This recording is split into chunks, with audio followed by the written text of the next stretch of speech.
Shut up and sit down. That's awesome.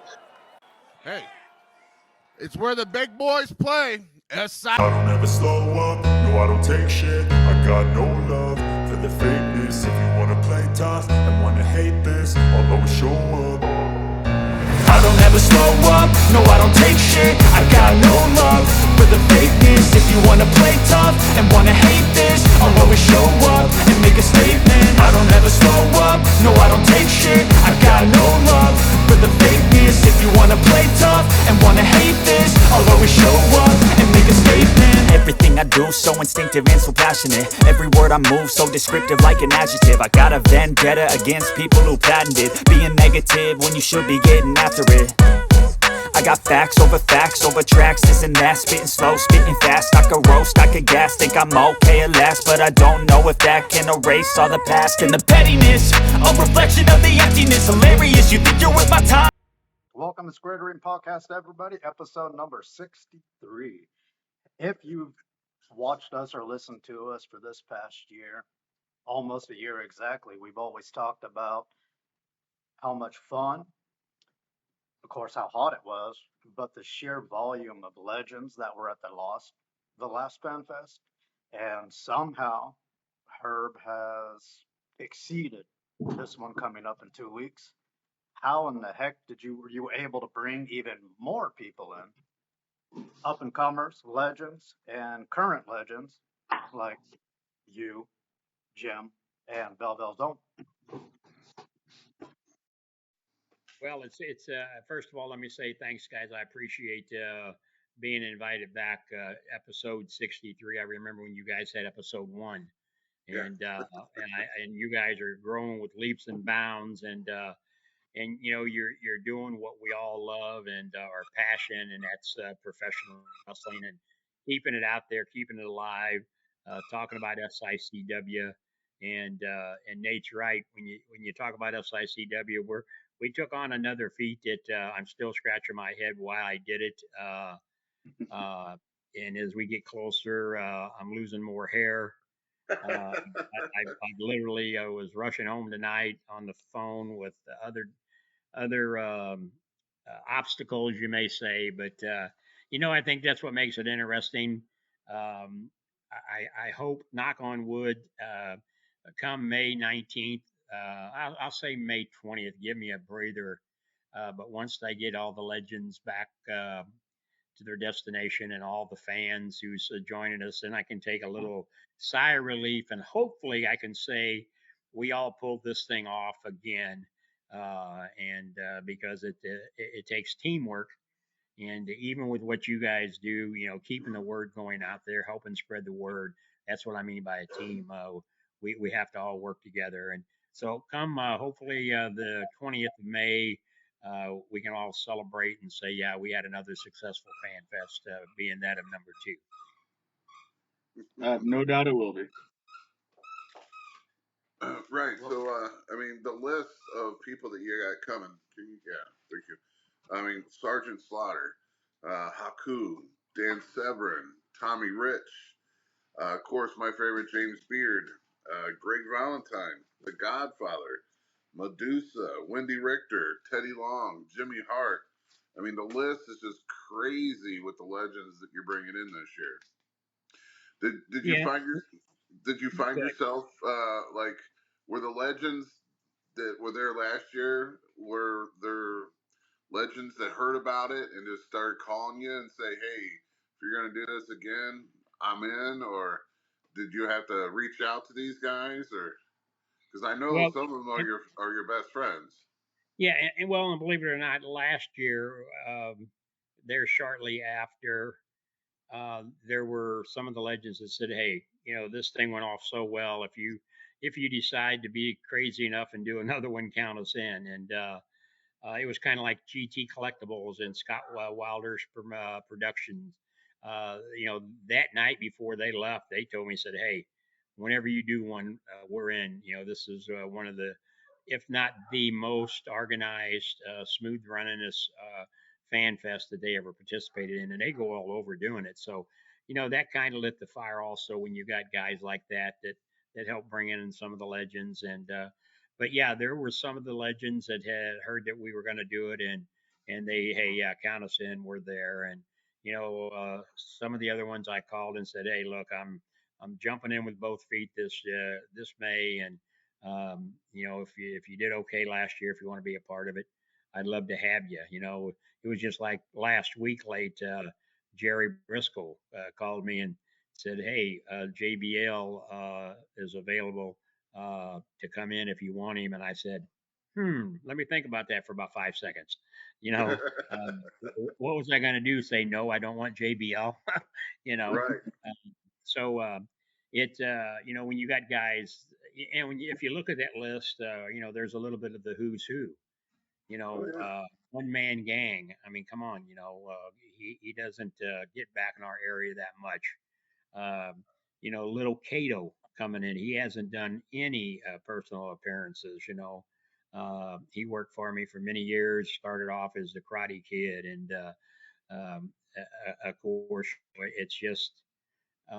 it's friends like that I've made over 51 years. That when you call them on the phone, they know I'm calling for two reasons: one, just to BS about the business, or two, it is business, and so I'm looking forward to getting them in here. Medusa, she texts me all the time. She's excited about getting here.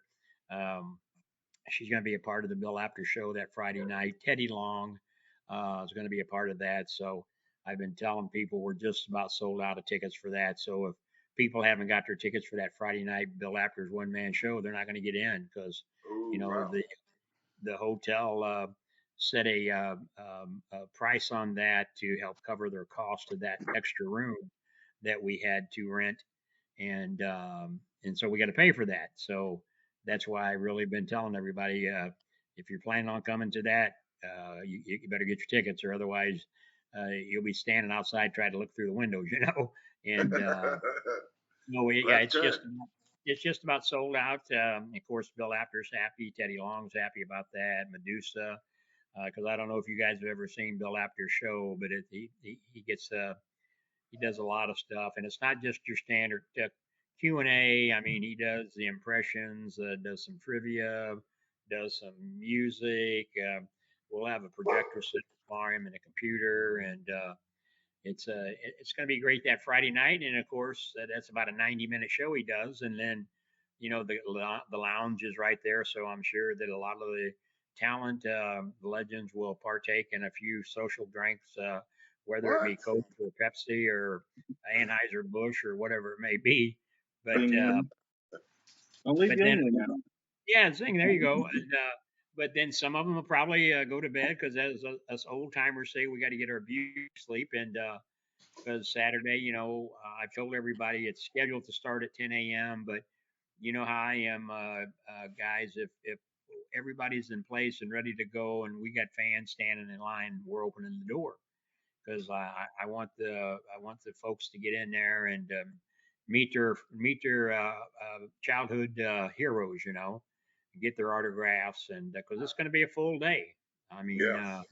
the big buzz right now is the Hall of Fame induction, which will start about 5 p.m. with Bob Orton being inducted, and the entire Orton family going to be there. And then Hold on. We gotta emphasize this. You said the entire Orton family is gonna be there. yeah, the entire Orton family is going to be there, and I think that's I think it's great for Bob. As you know, Jim, you and Bobby for sure better than a lot of folks. Bob has been a big part of SICW, has been, still is, and will be as long as I've got anything to do with it. And uh, this guy deserves to be in there. His father was inducted back a few years ago into the Hall of Fame. He was on the first show of Wrestling at the Chase in 1959.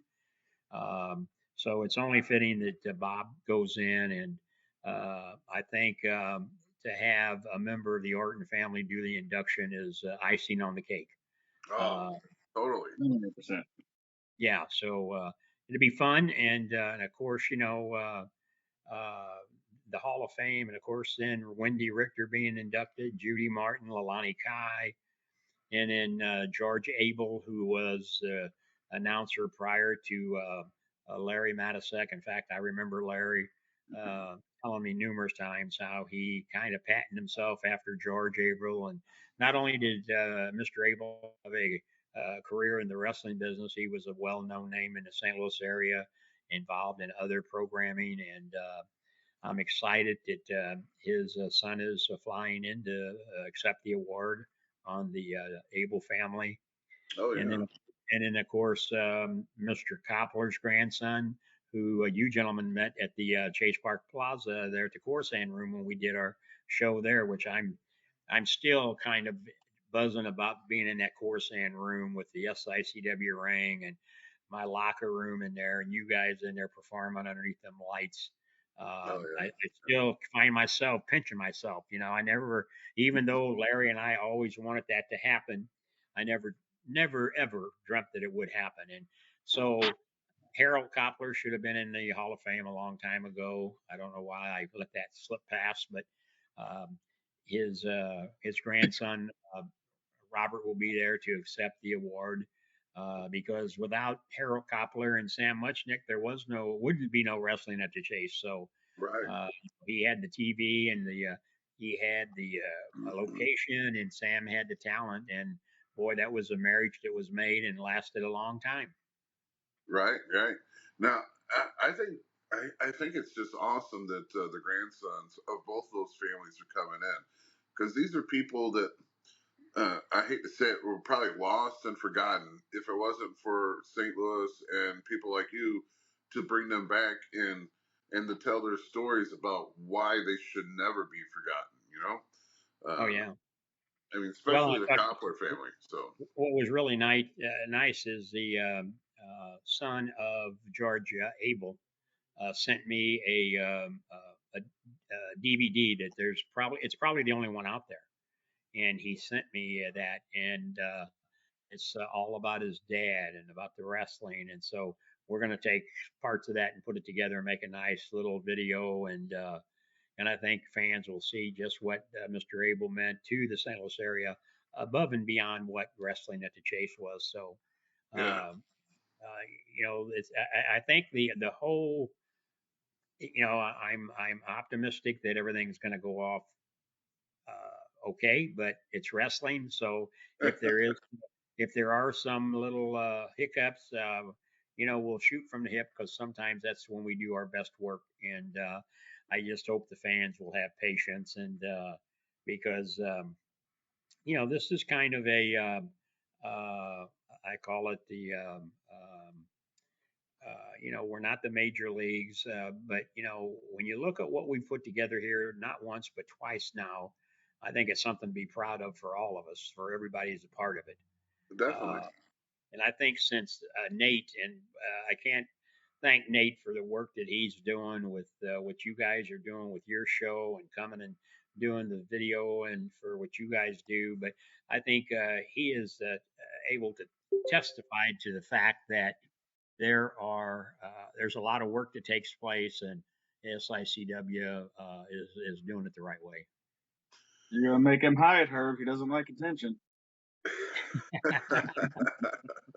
Well, tough. I did it. It's too late now. Yeah. Let's go back 1 sec. I think what Jim was trying to get at is, are you going to announce that Bob Orton Jr.'s son Randy is going to be there on the 18th? Well, I've been asked to be careful with that because of the WWE's policies and procedures. But I can say that Randy and I have been talking, texting back and forth several times uh, each day. Somebody's on there. Yeah. It'll be Mrs. Simmons. Oh, I don't know what how are you she doing got on on there? I don't know how she got on there. there. I'm not so dumb. Huh? She's trying to steal my thunder. I think so. Yeah. I know she did. She pushed the wrong button. She's supposed to be just listening. Yeah, I gave her an order. I told her to send her to the moon if she didn't. Oh. Yeah, Oh, bye. Honeymoon. bye. But so it's not that I mean, out of respect, because I love Randy, and I would never ever do anything to cause him any trouble. And so that's kind of why I'm just saying that the entire Orton family is going to be there. I know Nathan is flying in early that morning from New York. I know his daughter is going to be there with the grandkids, and um, so I mean, I we can did. just say the entire Orton family is going to be there because Yeah, I know how strict the WWE is, and it's kind of unheard of a contracted wrestler showing up to a non WWE event that involves wrestling. I mean, so far the only one who's been able to do that is like Triple H. You know, he can show up at other independents, but He's pretty kind high of up keep it there. hush hush. yeah. I mean, after all, when you're married to the ex-owner's daughter, you can pretty well do what you want to do. But no, I think that Teddy Long kind of let the out of the bag. I mean, that totally took me by surprise when he'd already heard about it. And then Yeah. then I get I get told the other night that there was conversation at SmackDown in the locker room that was talking about Bob being inducted into the Hall of Fame, and that the Orton family was going to be there. So I mean, and so when I'm getting calls from people who was in the SmackDown locker room telling me about it, I'm pretty optimistic about it. So Right. Yep, fairly. yeah. So Did you invite them all over too?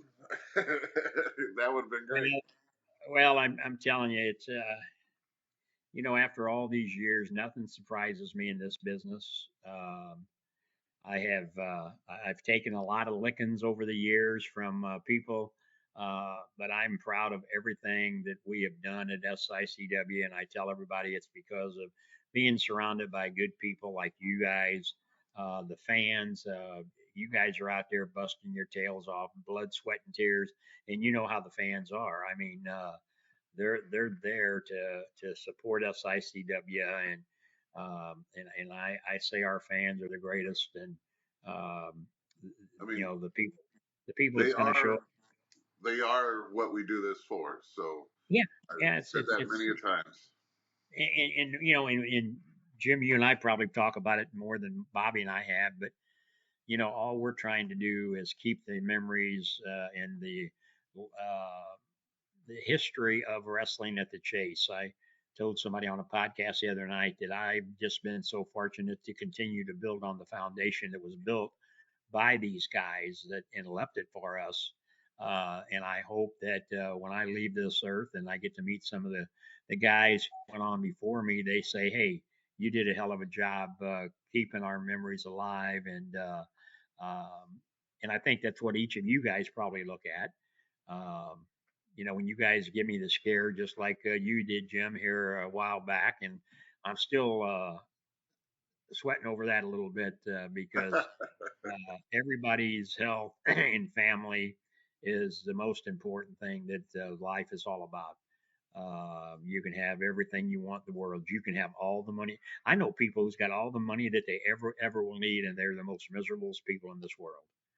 They have no friends. They have no social life, uh, but they're rich. So as long as they're happy, okay, no problem. But I'm telling you, I want health and I want a good family, and and that SICW locker room is the extended family of the Simmons family, and each and every one of you guys that have done it the same way with the fans. I mean, I've got fans, as you know, that's been following us for 40 plus years. Peggy and her whole family, the Bullions, Right. people like that. And I think of the new families and friends, Dolores and Ken, people like that, the Gumenscheimers that show up each and every month and bring 8, 10, 12 fans and family members with them and friends. It's just a growing group of fans that are diehard wrestling fans. Yeah. Um, Yeah. I mean, and I know you guys would agree when you can, and Jim, you and I've talked about this. There's two types of fans out there, and I'll argue this with the best of them. I don't care who they are. There's wrestling fans, and then there's the wrestlers fans. Right. And you can tell we have wrestling fans. They may be sitting there on their phones, but they're taking pictures because you guys know, I don't make it home and I'm getting pictures from fans that are sending them to me that they've taken into matches. I'm getting text messages of people saying, "Man, you just pulled another rabbit out of your hat. We thought we had this figured out." Those are wrestling fans. They're not the wrestlers fans that after a wrestler's match cuts off, they all get up and leave, and they go Right. out and party or whatever. So we That's have, partially what I do after the show. You come home, you're kind of still energized, so you're getting on the social networks like Facebook and stuff, and you're just sitting there thumbing through it because everyone is just posting,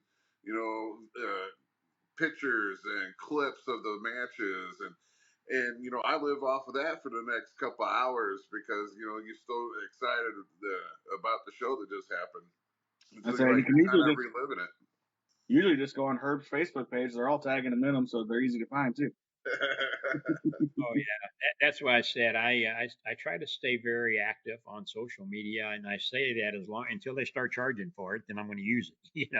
Uh, that's why the show on Sunday nights, I'm happy, I'm proud of that because even though it's a lot of work, thank God for Brian, Whitaker, our guy who puts it all together, and Nate, sends him stuff, and we put it all. But that takes a lot of work, and Nate, I think you can attest to that. How many Well, times have you? How many times have you wanted to pull your hair out? if I had any, a lot. Yeah. But that's what I mean. So, and you do it because of the passion and love for it that we have, and and the TV tapings on that Sunday, it takes up everybody's time. But look what it's given us in return. Like I said, I'm so proud of Brandon Beretta. Oh Uh, yes. and you ought to be too, Jim. You guys at the academy, that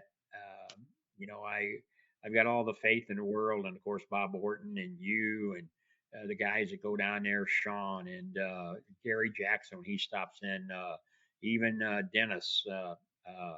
Marlon McDarby's been there a couple times. Bobby's been there a couple times. Each Yep.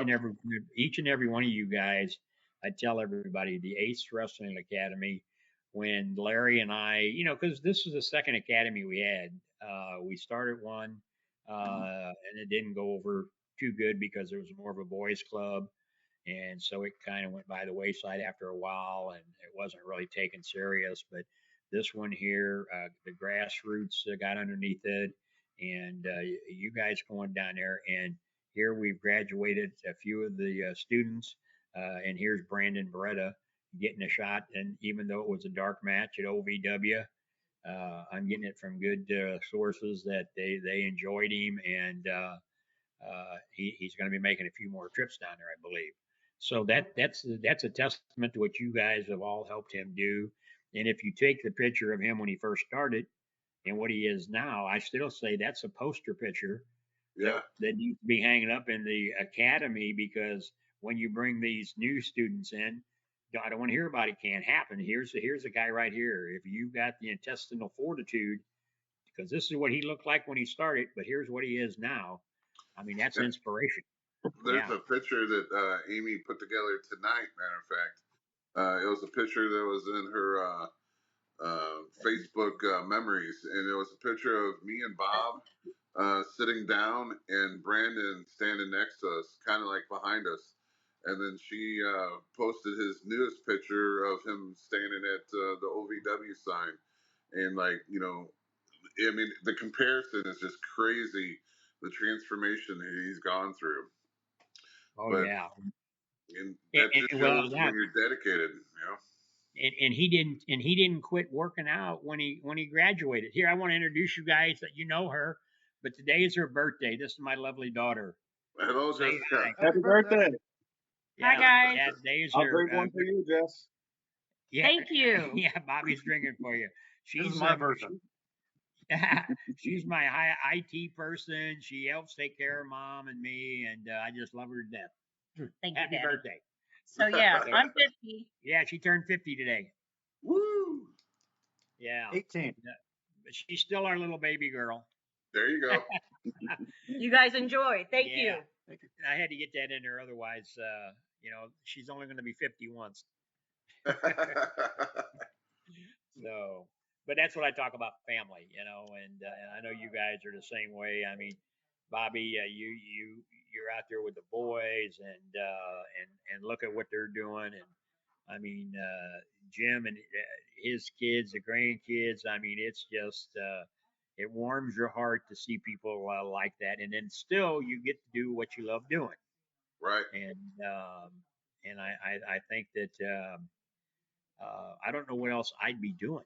I mean, I mean, I've heard Jim say it before. He lives and breathes it, and I think I do too. Oh yeah, Uh, I know you do. yeah, it's and again, I mean, my wife will tell you there's not, or my daughter will tell you there's not too many days that goes by that I'm not on the phone with somebody about wrestling, whether it's one of the legends or somebody calling up wanting to come in to work. People sending me videos. I mean, I got a collection of videos from guys who I don't even know, that they just send them and say, "Hey, we'd like to come into SICW. We'd like to be a part of what you're doing." And because I always make them send me videos and pictures because I want to see who I'm talking with and how they look in the ring Of course.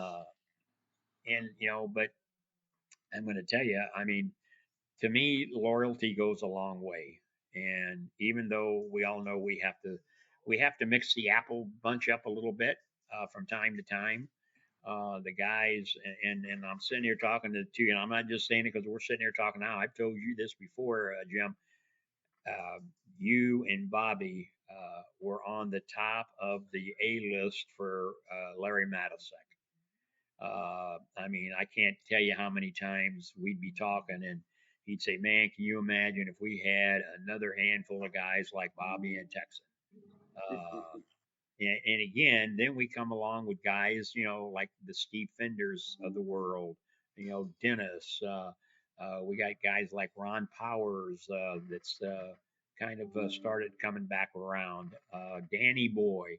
Uh, you all know as we get that itch, it's hard to go away. Right. Where that leads us to, there's only one person that knows, and that's me. And so we'll see how it works out.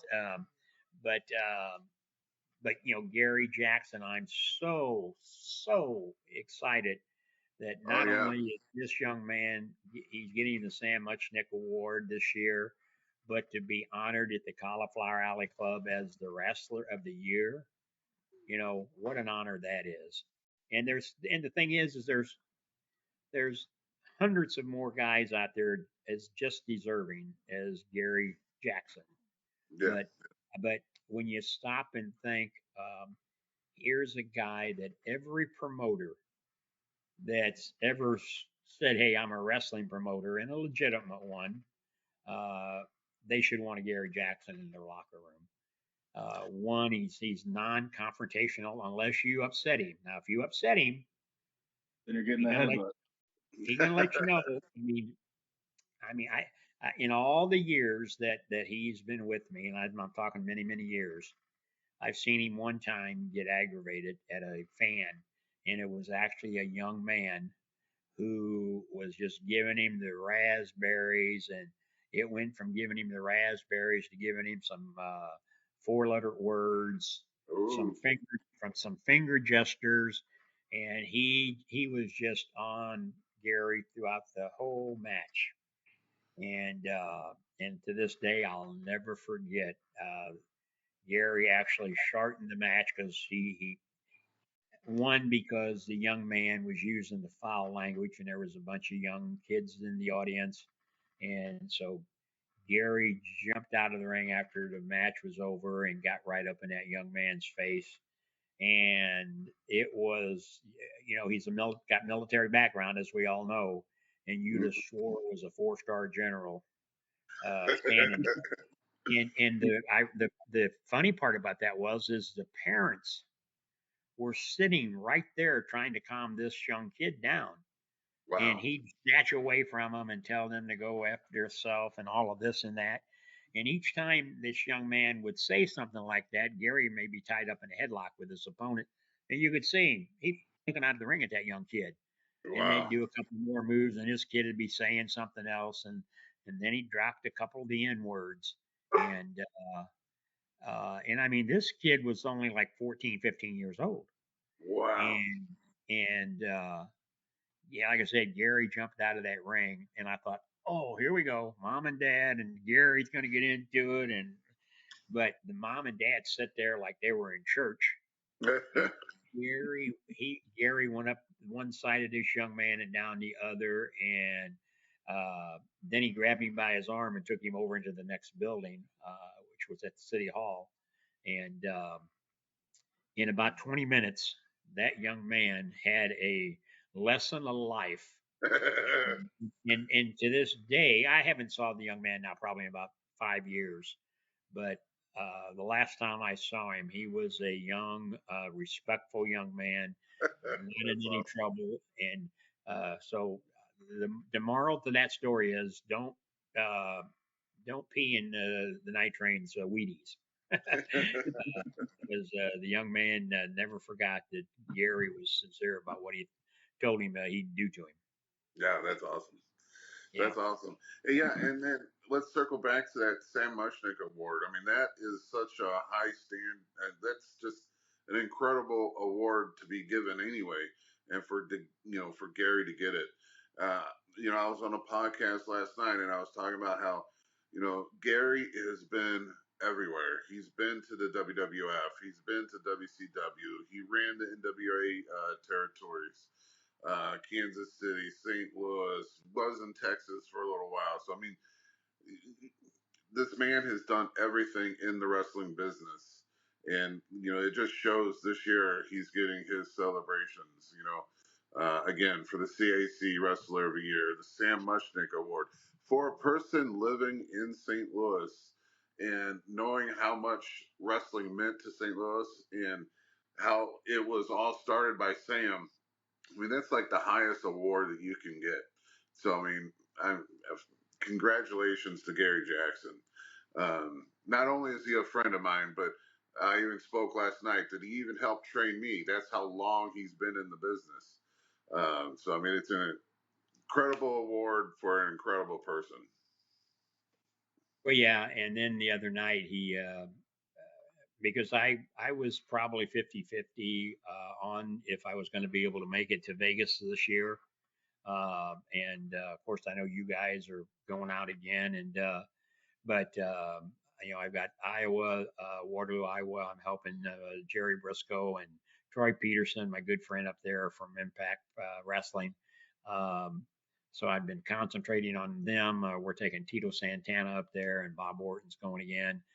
So we're trying to work that. So I thought, well, I've helped out all I can with the CAC, with the membership, trying to keep it going and getting some new people. But then when Gary and I talked the other night, and he asked me if I would do the induction of him, I mean, how do you tell a guy like Gary Jackson no?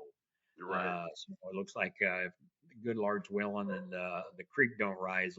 I'll go to Vegas, and I mean, and that's going to be a simple induction to do, because I mean, I can talk all night about what he's done for me and what he's meant to the business.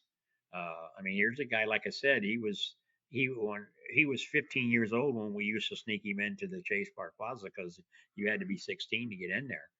And so, I mean, and then everything else he's done. So I think that's going to be fun. I know they only allow you so many minutes doing those inductions, but I may have to pull some strings and say, we're going to talk a little bit longer. So sharpen somebody else. Well, the Nasty Boys last year had like an hour on their speech alone. So, well, I can tell you, and they did good. I know there was some people and not some people, one person I know for sure at the club was upset about that. But the next day when they were talking about that, it was told to that individual real quickly. They got about 20 different standing ovations and right. applause. If you remember, you guys were sitting right there. Yeah. That was probably the highlight of the night. It Because definitely was. you're dealing to the fans, and that's what the fans wanted to hear. And one of the And nasty boys to be nasty. yeah, Correct. and the thing, and if I get on my preaching thing about Gary, we'll be there 2 hours. Well, Herb, you're gonna have a couple guys there to where if they try to get you off stage, we can each block a set of stairs. Yeah, there you go. Well, Nobody's that's what gonna tell happened Herb no. that's what happened when I, a few years ago when I got and I was so honored to receive the Red Bastine Award. And I didn't want to. I think I told Jim, I told you about that before. I didn't want it. Yeah. I don't do it for that. But Brian Blair called me that Friday and said, well, we'll just think about it over the weekend.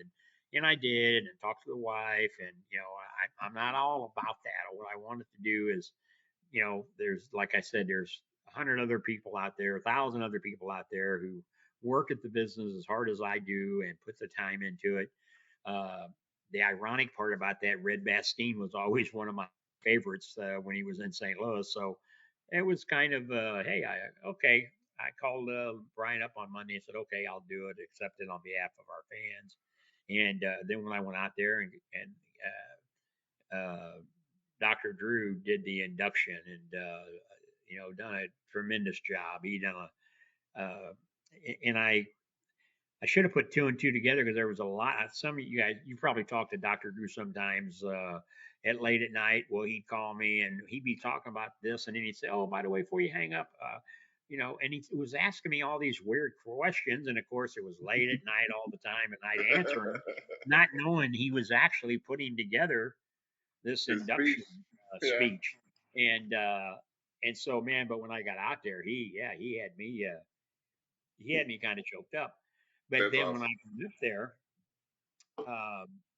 and you're standing up there and you look out in that audience and you're seeing all of the people that you either grew up watching and then in my case, I worked with them later on in life. I got to know them personally, and then I started picking them out, hey, Sergeant Slaughter, I still got tapes of you when you first come to St. Louis, Jerry Lawler, this and that. And I'm giving that a voice to all of them guys. And so it was about a 10-minute speech that I gave. And when Brian came up to give me the plaque, he said, "Hey, SOB," he said, "this is your night." He said, "You're giving us all the credit." I said, "That's because you guys deserve it." Yeah, If it wasn't for all of you guys, there is no Herb, there is no SICW. You guys deserve the credit of what this industry. It may not be what you all remember it as, but we're trying our dangest to keep it the way you left it. And so I was proud about that, So Right. and then the cool part about that is a lot of those guys come up as I was got off the stage and was thanking me and taking pictures, and so that does make you feel good when that kind of stuff happens. Well, I'm gonna throw some credit back at you too, Herb. Like we've all seen those overnight shows pop up with bad promoters, and that's not what gets you moving along. You do need good promoters as well to take care of the wrestlers, take care of the fans, and give them what they need.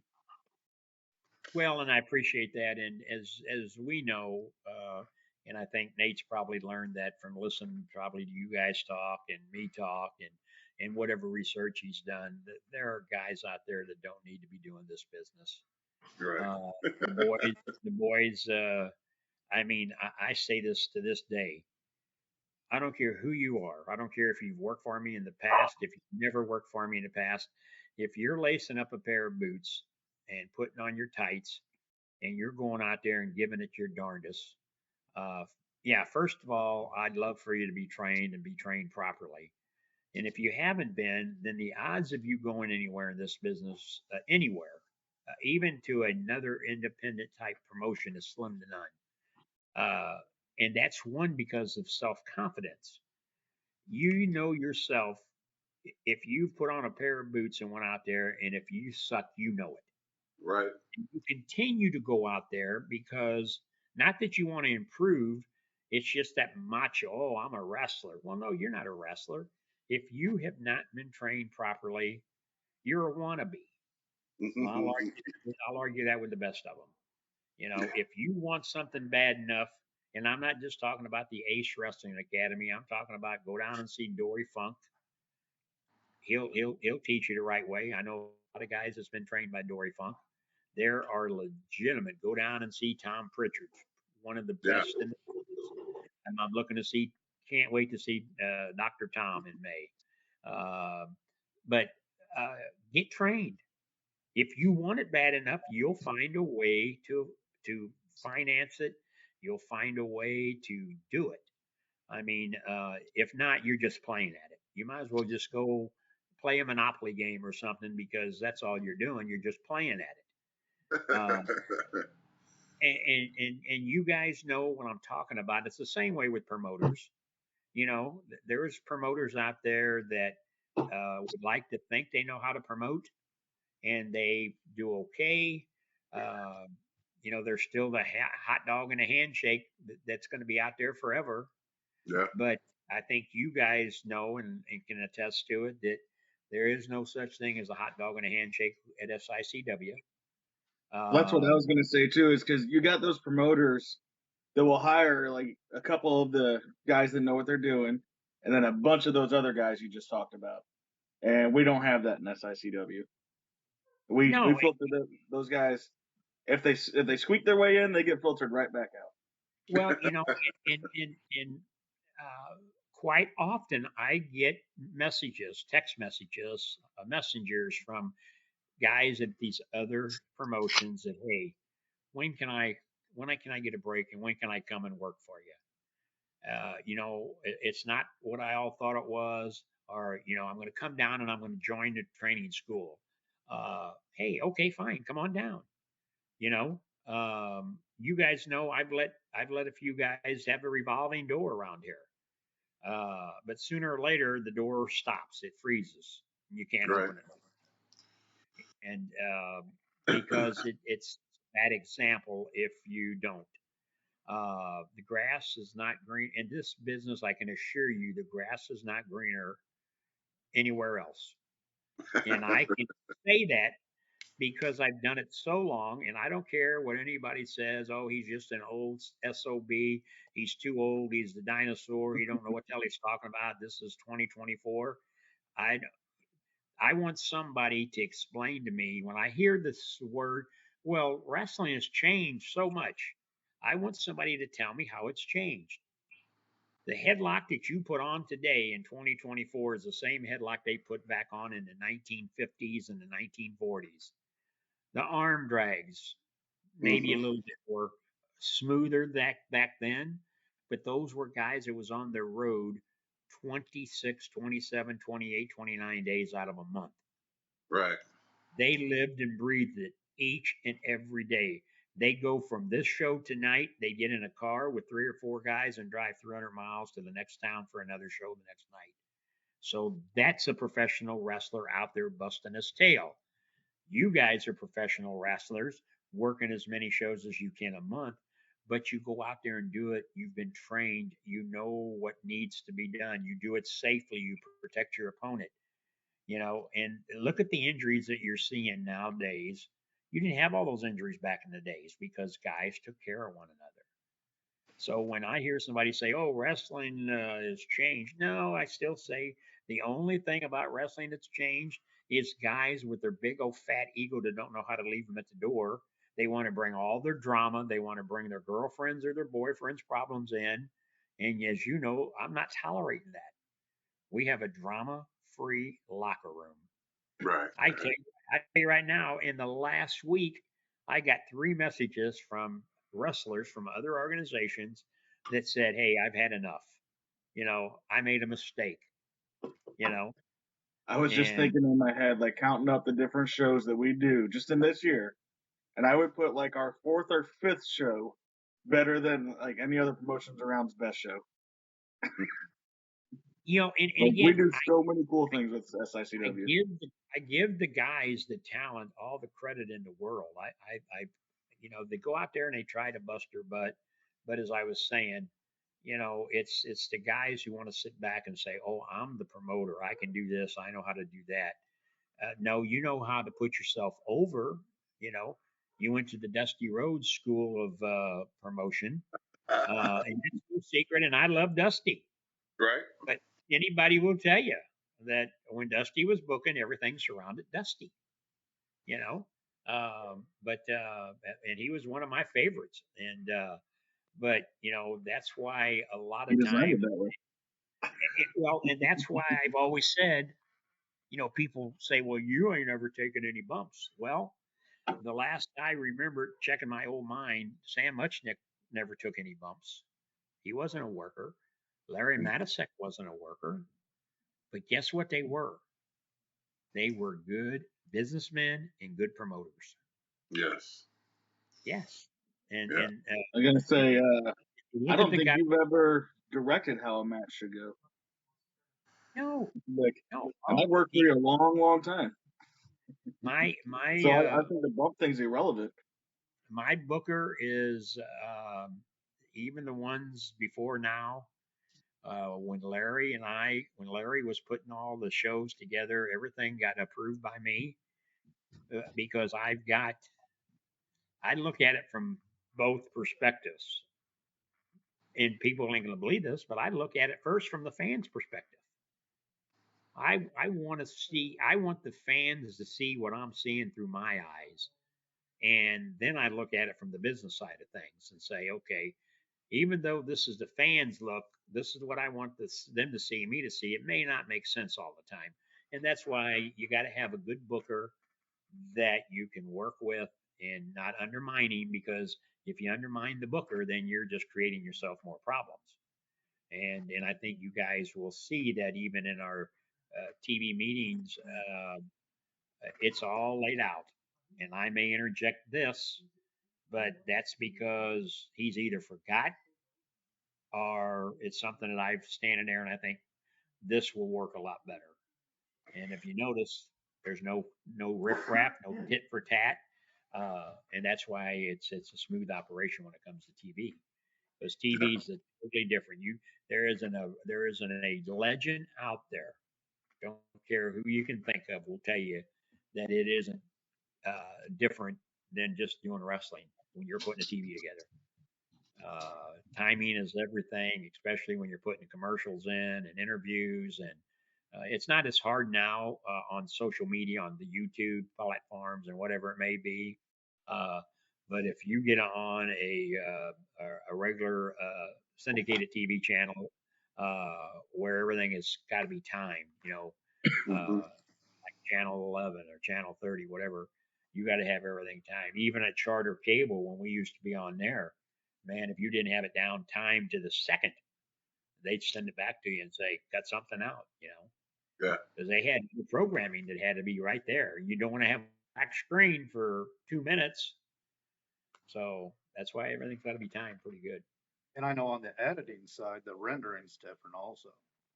Because you have to render different for TV than you do for social media or internet. Because you have a Right. fifth frame slowdown and drop off that only TV Yeah. uses for broadcast. I'm trying to think. I just got last night. I had another platform company send me a message. They said, "Man, we've been watching." I'm trying to pull it up here now. Uh, it's like 3 more platforms that they want to put our stuff on. Uh, so we're people are. What my point is, there are people out there paying attention Yes. to what SIC is doing. The Genesis network. They're putting our stuff out there. I sent them 40 episodes of old stuff, and they're playing that. And then once they get enough of that on there, then they're going to get caught up to where we are now. And I continually seen Brian rendering for Yeah. both TV and for social media. Yeah, this other one, I can't think of the guys. He just sent it. It was late last night, and I thought, okay, who is this sending me? And we went back and forth. Of course, I get people like that all the time sending me messages, and I'm thinking, okay, who's this Looney Tune now? But Jim and I were just talking about the Looney Tunes contacting us. yeah, I can't find it now, but you can't ever find anything when you want it. But my point is that we're not going unnoticed by other organizations and other people. And as you've heard me say before, Jim, I'm smart enough to know that for our monthly shows, people aren't going to jump on an airplane from wherever it may be to come in here and watch one of our house shows or come to our TV tapings. But it's Right. exposure. It's giving the boys exposures. Mm-hmm. Uh, and then when you guys, especially these younger guys that are just starting out, when they let their wings fly and get out there, uh, they're going to say, "Man, we saw him on a TV program." So Right. it's all about that. It's about the exposure, uh, and you guys have experienced it. I know out at Vegas when we've been there, with the SICW shirts or just coming up and people saying, "Hey, we watch your program," and Yes. it's got to make us feel. It makes me feel good. I know that. Definitely. I mean, I experienced that just a couple months ago when I went to Indiana for another fan fest, and me just walking down the hallway with my SICW hoodie on, I was getting stopped by other fans saying, "Hey, we're going to that fan fest. We watched that show," and it's always a thrill for me to be stopped like that and be acknowledged. So it's kind of cool. Yeah, it is, and I think it makes me. And you've heard me say this before. The gas tank is running low as far as um, moving forward. But then when this fan fest, I'm negotiating with the MAC. Um, they want to do the show there. We're talking with Hulk Hogan for that. Mm-hmm. Uh, we've got uh, we're waiting for his attorney to get back with us. But we still got all these other shows coming up. The ones that I love all of them. Don't get me wrong. But I love helping these organizations. The Fairmont City Police and Fire Department, Sandoval High School. We picked up some new ones. We're going to Monroe County to help out the two young ladies. It's got that organization there. Um, so going to Centralia. And so, I mean, we're going to be busy the rest of this year. I think the months of September and October, I don't think we've got a weekend off. And then when you throw in the TV and keeping that going, uh, I can see that gas tank, that arrow getting on that E. Um, but I'm trying to get some things put in place, and like I said earlier, health and family is the two most important thing all of us should be concerned about, and if we lose sight of that, then we're in trouble. Yeah, definitely. But I want to kind of rope us back in. We kind of went off on the sidetrack here, but on this fan fest, because I wanted you on here to talk about the next kind of the next three shows. So the fan fest, we already talked about the one man show on Friday, which is May the 17th, and then of course the all day event is May 18th. We already talked about the doors being open up at 10 a.m. Possibly even earlier if the fans show up. But so right off the bat from the Fan Fest, we're gonna do a couple of hours. What, probably until like 4 o'clock of the meet and greets. Like last year, some came in, was there for a couple hours, and then, of course, got to take a break to recollect their thoughts. So as they took breaks, other ones were in, kind of rotated them in, so the fans can continuously just go around and meet all the legends. And then we're going to do the Hall of Fame at 5 o'clock. We already talked about Bob going in, Gary going in. Um, well, Wendy's going in too, ain't she? Wendy Richter, yes, Yeah. So so Rudy we'll Martin and do that. Lonnie So we'll do that, and then what? So that will probably take about an hour, hour and a half. Take a little break. That way we can rearrange the room for the wrestling show. because I want to talk about this wrestling show. Not that just because me and Bobby are on it, but this is our annual once a year. Bruiser Brody, Larry Matisick, Tony. God, now his last name skips me. Costa Memorial Battle Royal, and this has been going on for many years. How many years, Herb? Well, I think the plaque on the trophy is 2015, but we actually were doing it before then until I decided to get the trophy cup made. So it was a few years before that. So it's been a long time. Just to recap that's and last year was crazy. We had so many people. I know we're kind of limiting down the number of people going into this battle royal, but this is something everyone looks forward to, even if you're not in it. Last year I wasn't in it, but I always look forward to seeing who's going to win it. And so happened to be Bobby D winning it last year. And he's been, we talk about it all the time, the first two-time back-to-back Battle Royal champion. So, I mean, for 2 years, he's been carrying that thing around, very proud. I think this year's mine, though. And I'm about to make it 3. There we go. But the highlight I think of winning that battle royal is having Barbara Goodish come in. Bruiser's widow. She comes in every year and she hand delivers that trophy back to the winner. And to me, someone who idolizes Brody, and I know you idolize Brody just as probably more than me, because you had the benefit of him being one of your best friends, and I've never got to meet him. So that's one downfall. I wish I would have been in the business a little bit sooner so I could meet him. But having her hop in that ring and hand deliver that trophy to you that's dedicated to her husband, that is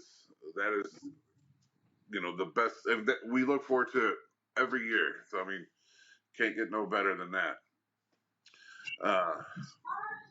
Bobby, what's it like winning it 2 years in a row? It's pretty awesome. It's a lot of stress when you're in there because everybody wants you to be thrown out. Like, get rid of the champion. Let's get a new champion.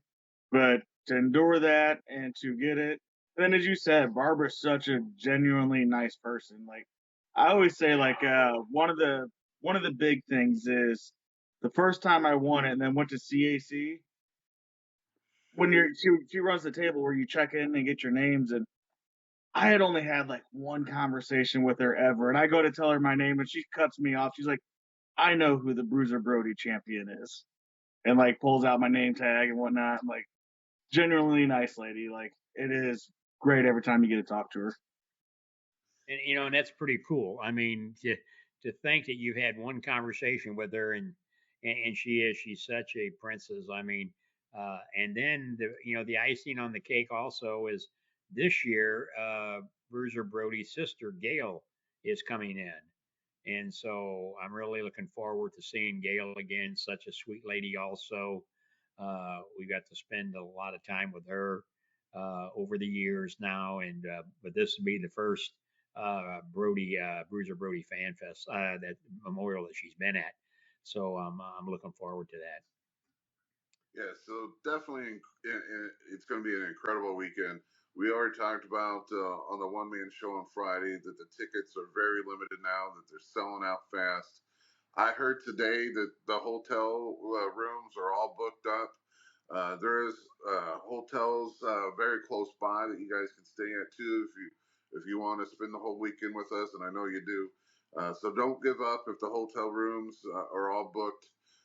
But it's we look forward to this. It's a weekend of wrestling, and it carries over to that Sunday too, because we're still all on that high that we get from wrestling, and it's one of the.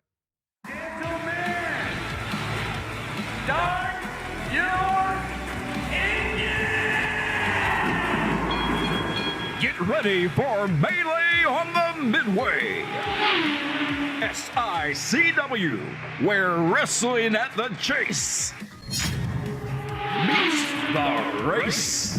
Wrestling, racing, and music. Saturday, June 1st, Worldwide Technology Raceway. For ticket information, go to SICW.org. Melee on the Midway. Featuring WWE legend Cowboy Bob Orton Jr., Attila Khan, Night Train Gary Jackson, and more. Saturday, June 1st, where wrestling, racing, and music come together. Melee on the Midway. Followed by actor-singer Ludacris in concert. Be there! I mean, this is something that's unheard of. We are going to work with basically NASCAR. I always butcher this word, melee on the Midway. Did I get it right? This is the first time I ever got it right, Herb. I've said that name so many times, and they always correct me on it. But to work with them on a raceway, I mean, that's going to be crazy. How excited are you to be this? Because this is the first time you ever done this too, right?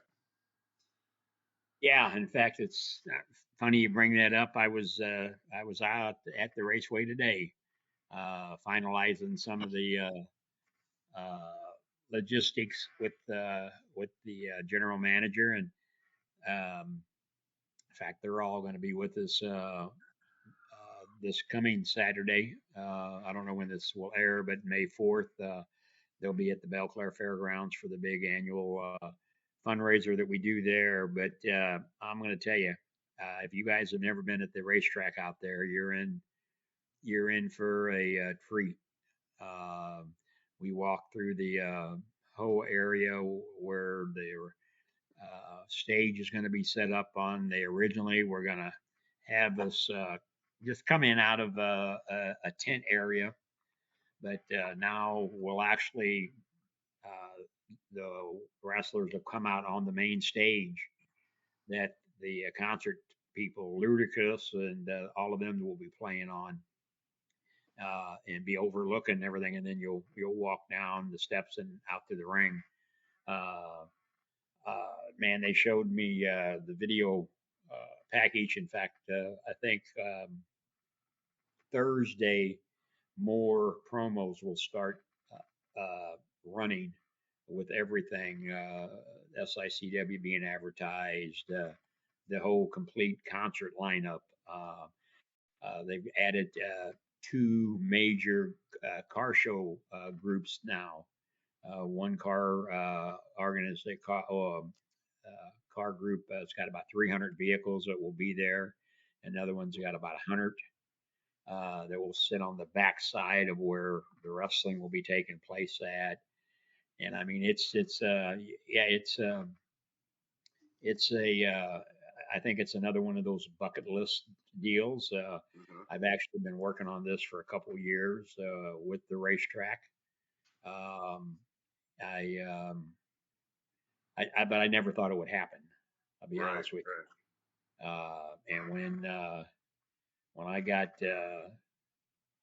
asked to appear on a Saturday morning and I'd met the owner of the track a couple of times, but I got invited to a Saturday morning deal, and come to find out he's a big wrestling fan. And when he was able to walk into our vault and see the collection of Dick DeBruiser's TV tapes, it was what I call a hook, line, and sinker. And we stood there inside the vault. Literally, this is literally a vault where we have our stuff at, and then come to find out his dad was somehow friends or associates with the late great Pat O'Connor. Nice. And so, boy, of course, then you know what happened then. Boy, the conversation just snowballed.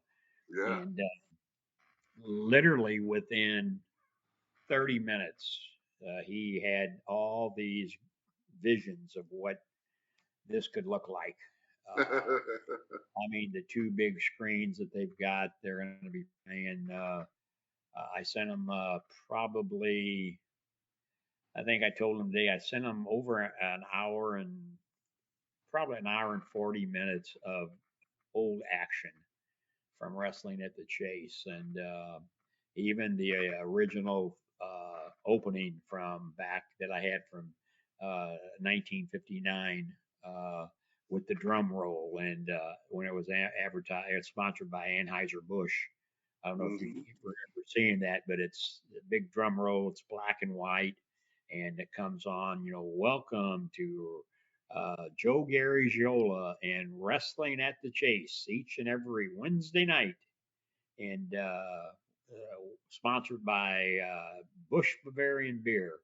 And you got this music playing in the background, and but they have a professional company that puts all of those videos together, and they explained to me today that that's done in Georgia, and so Wow. everything gets shipped there. And you may know more about this, Nate, than I do, but they were talking about how they send it there via the internet, and they put it all together, and then they send it back to them, and it'll all be played. And they'll have a sound man and a manager assigned to us for the music for the guys, and it's and we're talking 30, 40,000 fans.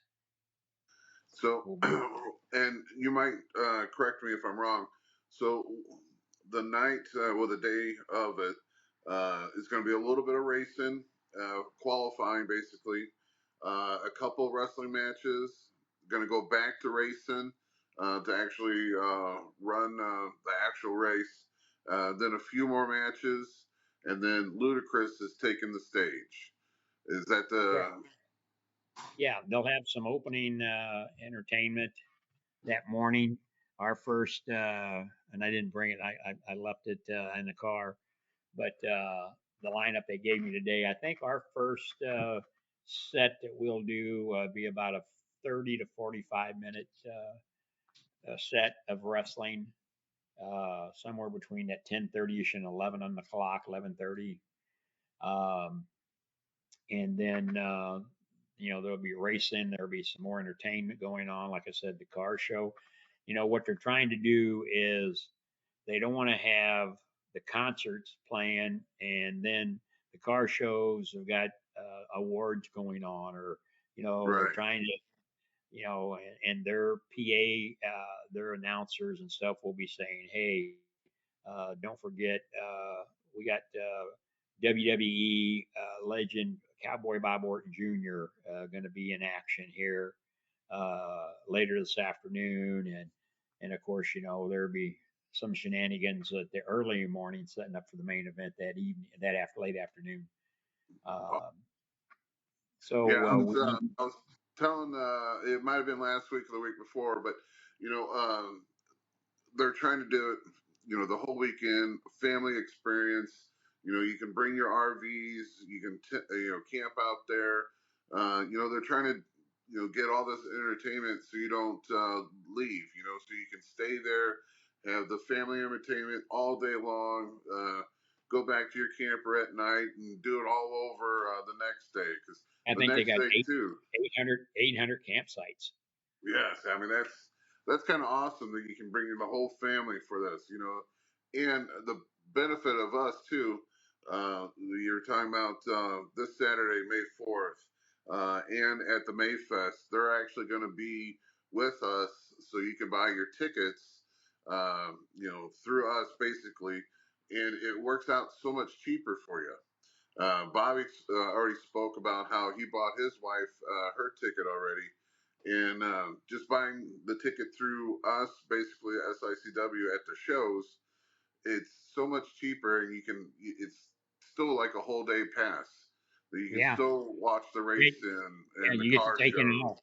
You get to take in all the entertainment, and I think they said at our last show they sold like 30 tickets, and there was probably another 30 or 40 people that said, "Hey, we'll be May 4th to get them." And we've been advertising that because in order to get the special price, you have to get it at one of the SICW shows, as you said, either on May 4th are at the Fan Fest. They'll have a table set up there. Otherwise, you got to go online and buy them, and they're higher. So Yeah. it's a good deal. It's a good relationship. I think NASCAR. There's a good crossover of wrestling and racing fans, and I think for them to tie this in the way that we've done it, and I came up with the idea of, hey, it's the wrestling at the Chase, but the owner and them came up with the melee on the Midway, and then they wanted to tie in the memories of wrestling at the Chase meet the race. So it's a catchy little thing, and I hope it turns into something bigger. We talked today about that, and all depends. I mean, when you've got 30, 40,000 fans, I got to believe that there's going to be a good percentage of them that when those big jumbo screens are playing throughout the day, hey, at 10:30 we're going to have wrestling, taking you back to the day, and then they're showing all of these clips going on. It's going to get somebody's attention. So out of 30, 40,000 people being there, we have a chance to have a stage of several thousand people watching us. Yes, and again, correct me if I'm wrong, but this race is actually going to be televised. Yes. So there's chances that the SICW brand and the wrestling could be televised along with it. So Yeah. Well, like I said, this week, I think, don't hold me this, but I think they said this coming Thursday is when they're going to start unloading. They've been putting a lot of commercials out there now on social media, but I think they said this Thursday it really ramps up to the concerts, the car shows, the wrestling, because they want to get that word out there. This just isn't the race. This is family fun, family entertainment. You can come and see a little bit of everything, So, and as we all know, there may be some racing fans walking by that's never been to a wrestling show, but they see a couple of guys in there going at it. It's going to get their attention, especially when they've been hearing it all day being advertised. So I'm excited. It's like I said, it's one of those deals when the arrow's getting close to the E, all of a sudden something like this pops up, and then like I pulled into the gas station, got me another gallon or two, So so June 1st, and but yeah, I really think that for you guys that are going to be on that card, it's going to be another one of those things that you'll be able to put in your list of accomplishments and say, hey, this was fun because we'll actually set up the and everything on Friday night, weather permitting, and that's the only thing we have is Mother Nature issue. But the question was today, will the guys wrestle if it's raining? Because they got so many, if it's lightning within so many, they had a word for it that they have to stop everything. But if it's just a drizzle coming and there's no lightning and all that, all the activities go on. And I said, yeah, I'm sure the guys, if they're out there working, they just aren't going to say, okay, I can't beat you up no more because it's raining, Right. So I said, we've wrestled in the rain. I remember the show at the Dupo High School track field when I had Bruiser Brody against Nard the Barbarian, and I was so amazed that the rain came and not one fan left. They sat there and got soaking wet because they wanted to see Bruiser Brody and Nard the Barbarian, Yeah. So, yeah. And I'll speak for me and Bobby. We both wrestled in the rain many a times as well. So ain't no doubt that if no one else will, me and him will put on a good show. But when I stop and if you just go back and look at the shows that we've done, and now here's NASCAR. Right. I mean, what's next? Corsailing Room. The Missouri Athletic Club. The St. Louis History Museum. Yes. Places that people would never think that wrestling would be at. SICW is. You talk about leaving a foundation. Guys who come after us ought to be they ought to be thanking us now because we are actually building them one hell of a foundation. Yes, that How we about are. this, Herb? Go Under ahead. the arch, There you go. Why not? But I gateway mean, to the west. well, and here's the thing: instead of these younger, ambitious promoters, workers sitting there saying, if SICW is doing everything so wrong, why are they doing all this stuff? I mean, if I was a young, ambitious promoter who had the passion for the business, I'd be picking our brains. Yes. I would, because they're not doing these shows like we're doing them. And again, we're not going and knocking on somebody's door and renting the local uh, hall saying, "Hey, come on, we're going to run a wrestling show." As you guys know, the shows we're doing is we've been there for a lot of these things year after year after year. I mean, this is going to be what, our third year back in Sandoval, Illinois. Fairmont City's our fifth or sixth year back there. So I mean, and it's And even the that's new show. exactly where I said earlier. I would put our fifth, sixth, seventh best show against most other promotions' best show. Yeah. And again, I'm not knocking them. It's just it's facts. Right. I talk about we're working on the foundation that was left to us, but the foundation that you guys are continuing to build on is only making it stronger. And some of these other guys ought to be saying, "Hey, man, how do we become a part of it?" Now, if you're happy and going out there and working in front of 40, 50 people, 60, whatever it is, uh, sometimes 100 people, uh, if that makes you happy, it tickles the hell out of me. But don't sit around and badmouth. You can talk about me all you want. I don't care, but don't talk about my guys in my locker room because they're out there doing what's best, and the fans love them. And like I said, I tell everybody. I mean, they can talk about me all they want. I mean, they can't say much about me that hasn't already been said. Well, so we're talking about these two great shows that's coming up, but it all starts with this show this Saturday, May the 4th, We with you. back at the Belle Claire Fairgrounds. Doors open at 6. Show starts at 7. We got some great matches that we already know about. We got the tag team titles back on the line. The Top Guns, Brandon and Joey going against the LA Hustlers, who they took the titles from. So it's the LA Hustlers kind of title defense clause where they get their rematch. Yeah, was So that a fluke? Guess what? We're going to find out come May 4th. Right. And then we got Kowalski versus Big Joe Helms with the special stipulation that if Joe Helms manages to get past Kowalski, he gets 5 minutes with Lucky P. Larson. And we talked about this last week. I cannot wait for that because I'm hoping Joe has what it takes to get past Kowalski to get that 5 minutes. I think that's going to be great. And like I'm what I I'm said last week is I think he'll get past, and Lucky P's going to do his best Jimmy Hart impression. Run around the ring, dive underneath the ring. Well, let me ask you this. Have you gave any thought to what happens if he doesn't beat him? What that No. does to Lucky P. Larson?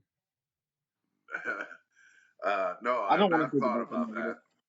that. What'd you say, Bobby? I said I don't want to think about the negative. I'm rooting for a Lucky P. Larson hits rock bottom Saturday night. His tag team loses. His big monster loses. I'm looking for rock bottom. And I urge everybody, this will air this coming Thursday, to go to SICW's YouTube page and watch Lucky P talk about Silverback. He seems scared. Good. I'm going to throw mine and Bobby's match out there too. But just So, keep in mind that Lucky P. Larson is and a lot of fans don't know this, but he is a licensed attorney. So he knows the And loopholes. He knows the loopholes, and he's a snake, believe it or not. And Well, what's all lawyers are. and what's the snake usually good at doing is slithering underneath rocks. And so I'm just saying, I mean, you never count a guy out like Lucky P. Larson Esquire. Uh, Big Joe Helms. He's talking a lot of smack, but now he's either got to put up or shut up. And here's Kowalski, and you guys both know Kowalski, 450 pounds plus, and he don't care about. Hey, I'm not worried about if I lost a pound or two. He's coming full force, and guess where he's been the last several months? I'm assuming Nobody the knows. buffet. Nobody knows, right? Buffet. So he may be 475 pounds by the time he gets in Saturday night. I've always said there's two guys that have pushed me more than anyone else. Steve Fender to the mental breaking point, and Kowalski to the physical point. Yeah, Like that's what I mean. So I'm gonna. I know you guys are all hoping and praying, and I know a lot of the fans are too.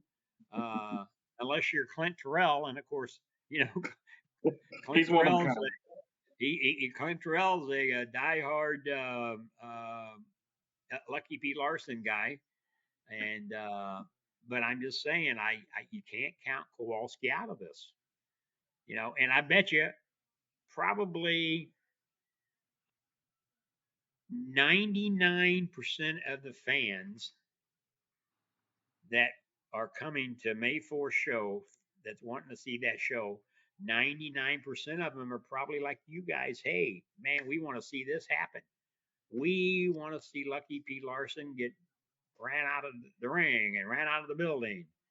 Um, so, Well, you know, we did. that's the one thing about Not that I want to. SICW. You're never, ever going to know until it happens. Not that I want to defend Lucky P. Larson, but we did talk in a previous episode that the professionals are back. They're part of his group. You never know; they can get involved, and you never know who else he can hire on the spot. So we have talked about the what ifs. We just hope that it goes Joe's way. And we can't count the professionals out because they're itching. They just got back in, and they're already talking about destroying everyone. So, and going after the tag titles again, and the LA Hustlers are going to be in the house already. So that's 4 extra guys that you know about, and the possibility of other people that he can hire. So, but none And of I'll this say, negative like, talk. We want Joe Helms to win. we would like to see the 5 minutes in the ring with him, but we have discussed the possibilities. and I'll say, like, Sean Soto, half the professionals, we both coach little league teams, and I've tried to ask him about some of these certain kinds of things, and it comes to Lucky, he gets tight-lipped and shuts down real quick. Like, I would not be surprised if they got something up their sleeve. Well, and you guys remember, I mean, they made one heck of an entrance, unexpected by everybody here a few TV tapings ago, and they've been on a tear since then. And I know they've got their eyes set on those tag titles. After all, they were the first ever SICW tag team title holders, Right. and I think they're really chomping at the bits. If I was the Top Guns, I'd have me some eyes in the back of my head also. Right. Well, if I remember correctly, the professionals never actually lost the titles either, did they? No. I say it was injuries that put them out. That's why they kind of got a little rub there too. So, Yeah. and isn't that what makes SICW so great? The unknown. Yes. The unknown, and like I said, I get a kick out of our fans when they're I mean, I can show you messages they send me, and they're trying to lay out their own show, their own program. You know, hey, wouldn't it be great if this happened? Wouldn't it be great if that happened? You know, and I just love that. I love it when the fans buy into what we're doing. Right. I mean, it makes it worth it. Yeah. I'm not too sure about the rest of the card, but I know me and Bobby have a match. Me and him are tagging. We're going against Steve Fender and Attila Khan. Are you And guys sure you want to do that? One sec, guys. Absolutely. Absolutely. I have to go out real quick to give my key to the store because it needs to be locked and they don't know. So not a problem. I got to pause mine. All right. So we, I talked about it last week that we were talking about people that I fought against that really pushed me, and just like Bobby said with Steve Fender, I say that with Steve Fender because we had one hell of a cage match not too long ago. We fought at the Chase, and then again we went. Me and Attila, been basically battling for the last year and a half. So we know it's going to be a hard match. And Bobby's had his run-ins with Attila and, of course, Steve Fender as well. But when you want a good match, you want someone who's going to push you, and those two right there will be, a challenge for us and to push us to the limits. And we just know that we're confident that we're going to take them. So we'll just have to figure out who takes the German lariat, who we want to give it to. Right. Well, and I know a lot of the fans have seen you guys tag up before, and I'm going to tell you, if I was Superstar Steve Fender, who I think is probably one of the top out there, and then you throw in a wild guy like Attila Khan, both of these guys trained by Harley Race. They've been around, they've done everything. When you look at the main event, all those matches that you've already talked about are main events. Oh, definitely. And if there's any fan out there that's watching this that doesn't think that, then just show up because you're going to see something that you haven't seen in a long time. And that's all hell breaking loose, I can tell you. Yeah, yeah. I mean, we talked about recently, how Steve Fender has been the AIWF national champion, how he currently is in possession of Bobby's Central States championship. So, I mean, his acolytes alone are great. And then Attila being a former SICW champion and being just the wild man that he is, I wouldn't hold us to a great wrestling match. I mean, I would hold us to a great match. Probably just not a great wrestling match, So it's going to be crazy. I'll just tell you that. We might have to hire some security guards that night. You twisted my arm, throwing the salt in the wound of him taking my title. He takes the German lariat. Steve Fender now. All right. There you go. Oh yeah. Well, like I said, when I get think that pin over him, then I have to get back in line for my title. Yeah. Well, I mean, the bottom line is, I think it's going to be one heck of a match, and whatever comes out of it, the fans are going to get their money's worth. And I mean, there's no doubt about it. They're going to be behind the favorites, and that's going to be you guys. When either one of you guys' music hits, I mean, the fans are up on their seats. Right. The thing that and I know you've thought about this, but you didn't mention it unless I missed it. Not only is Superstar Steve Fender and Attila Khan forces to be reckoned with, then you got the likes of a Stephen E. being at ringside. Yes. Yes. And so that kind of throws the odds in their favor. Right. Because we already talked about, Peyton Ayers being, I don't know if he's on the card, but it doesn't matter if he's on the card. He could show up. He's part of Devastation Incorporated. You got The Uber Destroyer now that's part of their little group. And we know that he has that devastation claw going. So it's kind of crazy. But, you know, me and Bobby have both had the run-ins with both of them. I mean, all of them, actually. Because my last match that I had at the fairgrounds, you know, Stephen E. interfered in it. You know, so we know our backs are against the wall, but we're going to do whatever it takes to pull out the win. I mean, that's a guarantee. So. Well, and the only way the fans are going to find out to see the entire match is to be there on May 4th at the Belle Claire Fairgrounds. It's you know, we're getting down to the wire of how many more shows we're going to have there, and of course, then we'll be moving as the new construction's going on there. We'll be moving out to the Fireman's Hall in Collinsville, which that ought to be quite interesting. But I think we'll be out there probably for 3 months. The fairgrounds is getting a whole new facelift and you know, a new roof and of course talk of the racetrack getting rebuilt. So, but we'll be out there for about 3 months. Is what their prediction is. I know a lot of the people in Belleville and St. Clair County are excited for it to get remodeled, especially the racers. I hear it every day. My uncle being one of them. The racing has always been a big part of that for many years. And as you said, I think a lot of people is excited about the talk of that new track going to come. Yeah, definitely.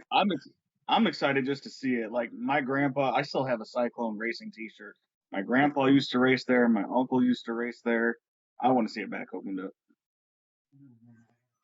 Yeah, I can tell you, I've started storing V1 racing oil. Yeah, I think everybody's going to be happy. I've seen the drawings of what's all taking place there, and you know, new roof, new air conditioning, new restrooms. Yeah, it's just. I do love somebody to see as a bigger guy. gonna have a new courtyard out there, and yeah. So I think it's gonna be fun. Yeah, it's about time Belleville has a place to go again. You know, instead of going to the St. Louis or going out to O'Fallon, you know, and stuff like that. You know, we need a place. I mean, growing up in Belleville, the fairgrounds was the place to go. Backed by popular demand, it's the SICW Fan Fest 2, May 17th and 18th in St. Louis. Get your tickets now. Get your tickets now. See the stars of professional wrestling from today and yesterday. Hall of Famers and the next generation of superstars. More names to be announced soon. Get your tickets now. SICW.org. That's SICW.org. The racing, you had the demolition derbies, you had the county fair, the flea markets. You know, it was always a place to go. And I can't wait to see what the facelift does to the place. We had Bruiser Brody wrestle there, didn't he? I'm sorry? Fairground? Didn't Bruiser Brody wrestle at the fairgrounds? Oh, yeah. I had quite a few of the old guys there, the legends, Bruiser Pressure Blackwell, Tojo Yamamoto, Gypsy Joe, Dick Murdoch, Luthez, special guest referee. Herb, one of my favorite stories was the first time you ever booked and met Brody. Was that at the fairgrounds? I'm sorry, I didn't hear you, Bobby. One of my favorite stories of you and Brody was the first time you ever met him, and you being worried about if he was going to show up or not. Was that at the fairgrounds? It was at the fairgrounds, yes. Very. Well, you got to tell that story now since we're talking about the fairgrounds. Yeah, well, and that's kind of what's unique is that was, you know, back in the early 80s. And here we are running back at the fairgrounds again. Because back in the day, late 70s and in the 80s, we would run at the fairgrounds, and we could only run there on a Thursday night because it was so packed on the weekends with bingo games and dances and weddings and you name it. It was always booked. I mean, people like Jerry Lee Lewis used to play there back in the day. Dolly Parton. So I mean, it was the place, and so here we are running these. And when I started the wrestling shows there, actually the amateur boxing was there. And when I say amateur boxing, they used to bring prisoners in from Menard Penitentiary and from other prisons, and they would have these matches against boxing matches. And of course, then they had the young kids. There was a group in the Belleville Boxing Club that was ran by the Kunkles and Lou Mecco and guys like that, and they used to pack that fairgrounds with boxing fans. And I grew up used with to go. Michael's grandson, Matt. Yeah. So a bunch of us used to go there and watch the boxing matches. I knew all these guys, the Kunkles and all of them, and had a great time. And then when I started running the wrestling there, we ran head to head for about 6 months, and slowly over that 6 months period, a lot of the boxing fans switched over to the wrestling because during a boxing match, and I don't know if you guys have ever been to many of them, but there are times at a boxing match you can hear a mouse crawl across the floor, especially when they're kind of just squaring off with one another and dancing around the ring a little bit, and until they really get in there and start laying in the punches, you don't get a lot of pop. And so a lot of those fans started coming to the wrestling matches, and they didn't go back to the boxing. So we continued to run at the fairgrounds, and the amateur boxing, moved out to Fisher's Restaurant on West Main Street, about 2100 block there. And that's where they ended up having their home. We continued running on Thursdays at the fairgrounds. And like I said, we had guys coming in there. Um, the only guy that ever stood me up was at that place was Buddy Landell, but I replaced him with another guy who was on TV, which he was originally from Richmond Heights, Missouri, Iceman King Parsons, and it was actually a better card than Buddy Landell would have been. But I had guys at that time. Bill Ash, the guy that used to make probably 90% of the boots for the boys, he was doing a lot of booking, and so he sent me a lot of talent. Tojo and Gypsy Joe, Angel, Phil Higgerson, all the guys who was big down in the Memphis area back at that time, that was running all of that area. And then plus, we had our local guys that we were using here, and I'll never forget that we were standing there one night, and Larry was standing behind me, and he looked over my shoulder, and man, we had a good crowd. I mean, we used to put a couple thousand people in there on a Thursday night, especially when we were bringing in the some of the legends back then, or not. They weren't legends then; they were actually workers, current people. Right. And he said, "Man, what would you think about bringing Brody in here?" And I remember I turned around and looked at him, and I said, hell, he never come to Belleville, Illinois. He's God basically in the business, And he said, well, let me work on him. And so sure enough, man, it was, the following week, he calls me and says, hey, I think we got a deal. And he said, you need to call and talk to him. And man, I was nervous as I don't know what. I mean, here I'm going to be talking on the phone to Bruiser Brody, Right. How do I do this? I had to start remembering in my mind some of the stuff that Sam told me about negotiating, and Larry set me up because Larry could have easily made the deal, I know, but he wanted me to learn how to do it. And so when I made the deal with Frank, and I mean from the time I made the deal with him, I'd heard all of those horror stories about how he stood promoters up, and he'd wait until a promoter got a big card built up, and then he wouldn't show up. And so I asked Larry, I said, look, am I going to have to worry about any of this? And he'd say, no, I don't think so. And I said, oh, wait a minute, that's not what I'm asking. I don't like the word think so. And he'd say, no, he said, you'll be all right. Well, man, that Thursday, and we got billboards up. I've got TV ads playing. We're on radio. There was a radio station called KGO 1380. A good friend of mine was the DJ, Gary Records Brown. He was promoting it every day. And I mean, it was, Bruiser Brody was coming to Belleville, Illinois, biggest thing ever. And I mean, the parking lot's full, the building is full, and I talked to Larry earlier in the afternoon, and he had told me, so I'm going to pick Frank up. If the plane comes in this afternoon, I'll have him there plenty of time.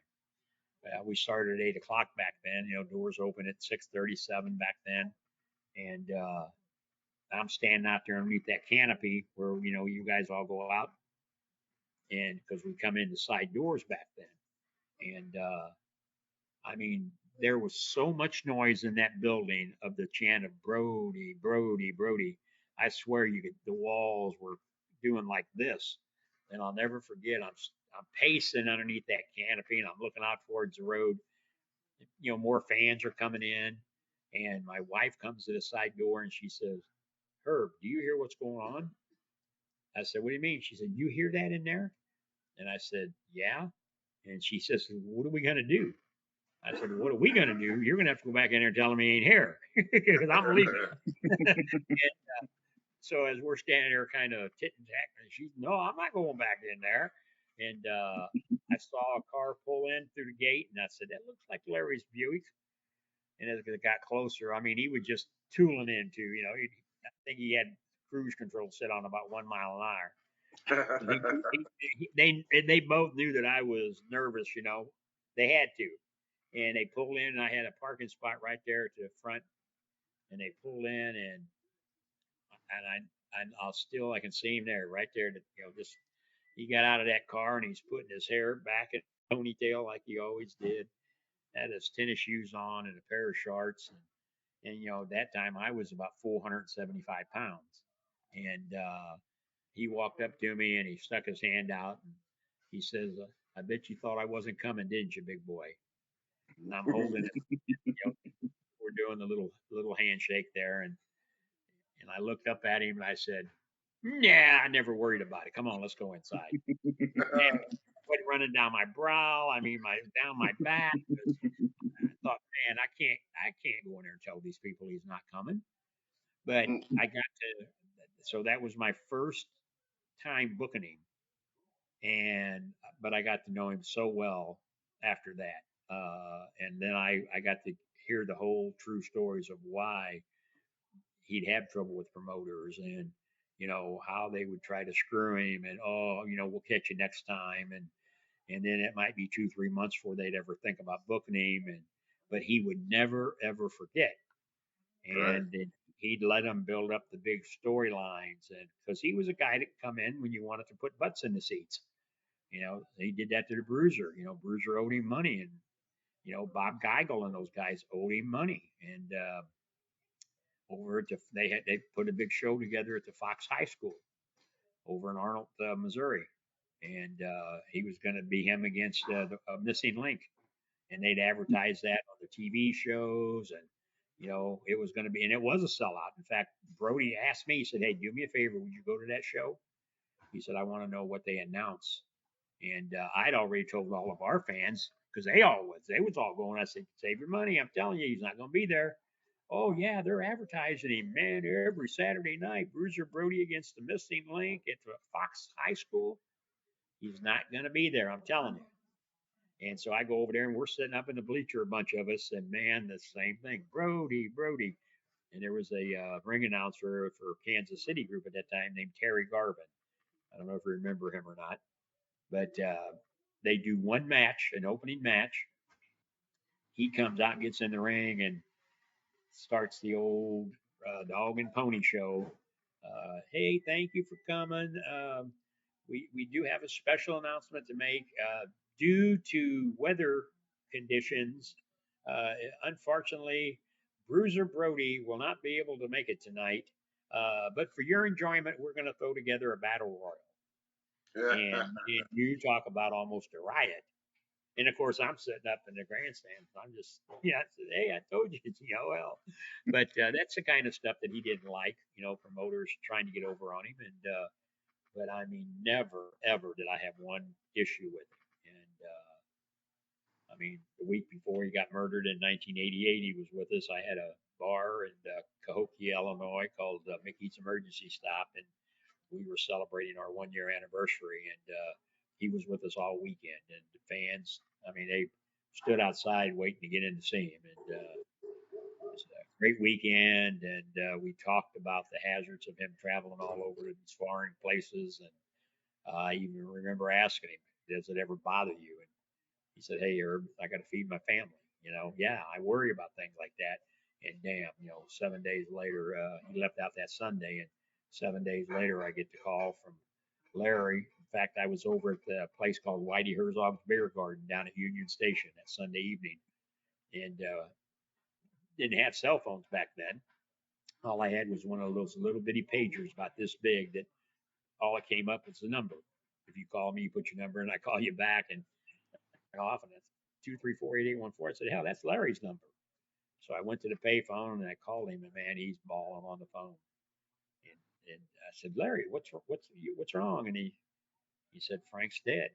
And I'm thinking plane crash, something like that. And then he told me, he said, "No," he said, "got murdered. Jose killed him." I said, "Holy shit!" And so terrible. Never will forget it. And I'm working on my book, and slowly but surely. But the facts as I know them is that he told Larry and I will be in that book, and I think a lot of people will say, "Oh boy, yeah, oh boy." We can't wait for that book because I know you've been talking about that book for a while. And I never told anybody, and because it was really nobody's business. But Barbara, I think I told you, Jim. It's been probably close to 8-9 months ago. It's not quite a year yet, but she was doing a podcast. In fact, I know when it was. It was it may have been right about a year. It was right during we were getting ready for the Fan Fest.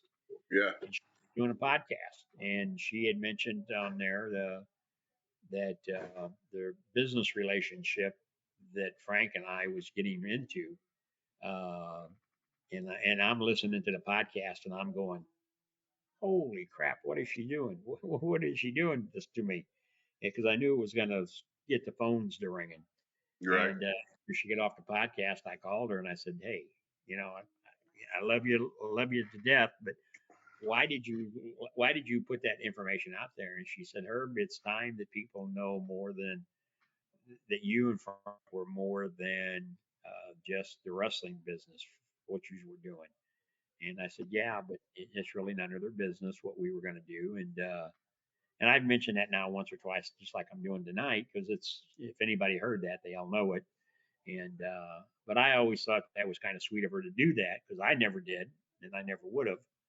But I can't tell her what to say, even though she'll call and ask my advice on different things when people are trying to get over on her. And my attorneys helped her out a couple different times. So nice, sweet lady. But oh yeah, my first Bruiser Brody story. But after that, it was all ribs and jokes and stories, and driving down Interstate 64, going down to Southern Illinois with him and Jerry Blackwell, and there was a guy named Bull Brannigan that used to work at South Broadway Athletic Club, was driving us in his 1974 GMC van, and Dick Murdoch was with us, and I'm telling you, you talk about crazy. Oh, I bet. Jeez. Holy moly, I'm telling you. I looked at Larry and I said, "What in the hell have you got me into?" These guys can drink, they can talk, they can shoot guns out the window, and wow. oh yeah, it was a wild night. But when we ran all that Southern Illinois down in Carmi, Illinois, El Dorado, Albion, Illinois, where I was just at a few weeks ago. I took Bob Orton down there. That whole southern part, all the way up to the Indiana border, we used to run Fairfield, Illinois, and I would take them guys down there, and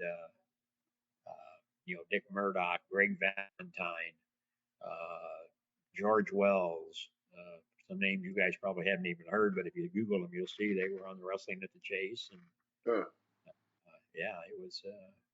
I have to It do was. that now. I love It it. was I love doing my research. So yeah, George Wells. George Wells, an African American guy, kind of built like a Tony Atlas, a Rocky Johnson. Okay. Kind of had that built to him. Wasn't a big star, he was a mid car guy, but he did a lot of work for us. And but I mean, those three guys right back there behind me introduced me more so. Larry and Brody introduced me to more talent than I owe it all to them because. Uh, and just like now, if I call Greg Valentine on the phone, he's mad at me now because I didn't call him for this fan fest. I was going to, but another one of the vendors had called him, and they called me and said, "Hey, we got Greg Valentine booked." I said, "Okay." Well, then he calls me, "Why the hell didn't you call me yourself? God dang it, blah blah blah." Because usually when we go to Vegas, he's always out there. When we were at the Gold Coast, he'd always come and we'd sit there at TGI Fridays and have a few drinks and just reminisce. Uh, Yeah. there's another guy that's done it all, and then we get to talking about Johnny, and because Johnny was one of my favorites, his dad, and but he remembered a lot about Johnny in St. Louis. So Well, Greg is always going to be hands down one of my favorites. He was the first legend I was able to wrestle, and I'll never forget it. Uh, I tell the story all the time. So, you respect you're supposed to respect the legends in the ring, and we were both faces at the time, and I was just trying to get a feel for him, and asking him what he wanted, how he wanted to start the match and everything.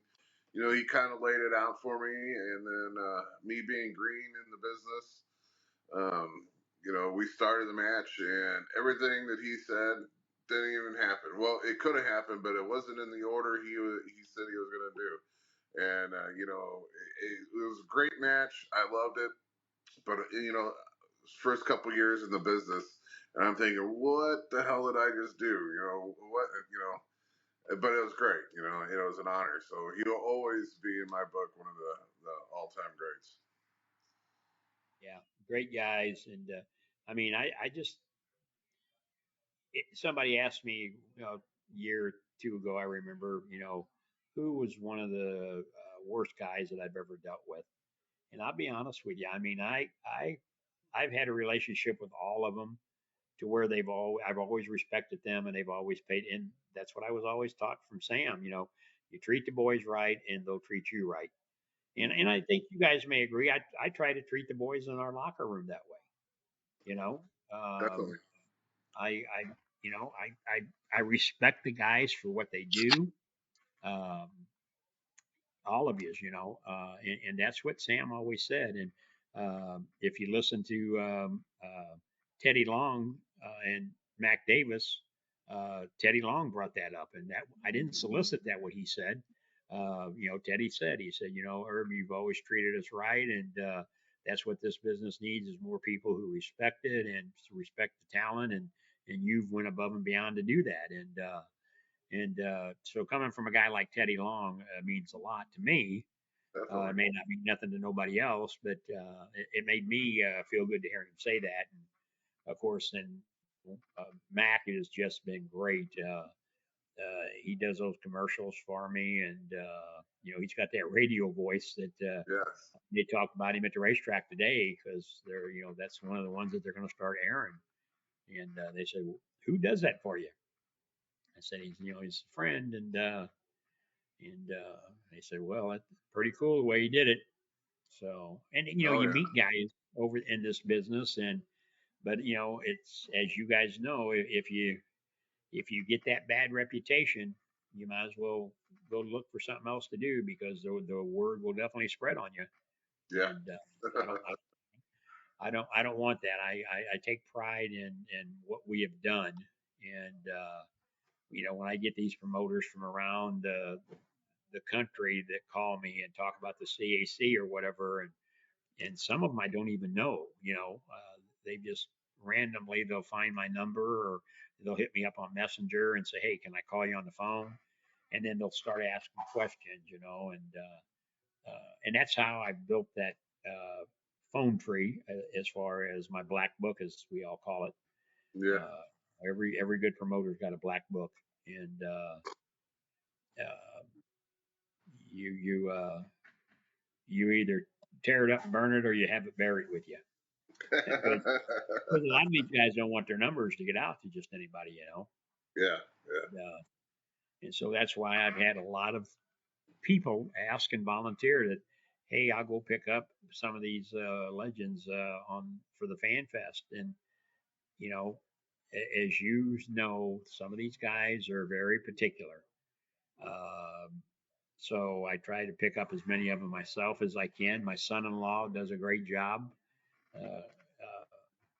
I give him a list of who to get, and I kind of tell him, now, don't be pushy, don't be asking them their history. If they want to talk about it, they'll bring it up because, um, you know, uh, I don't know if I'm going to be able to make all the trips to the airport back and forth because we got so many, but Right. we'll get it done. But when I bring these guys in, I want them to be treated respectfully, and that's kind of what I've kind of, I don't know if you've noticed, I've put the message out there many times, and I've been promoting about Friday night. There's not going to be any pictures, there's not going to be any autographs.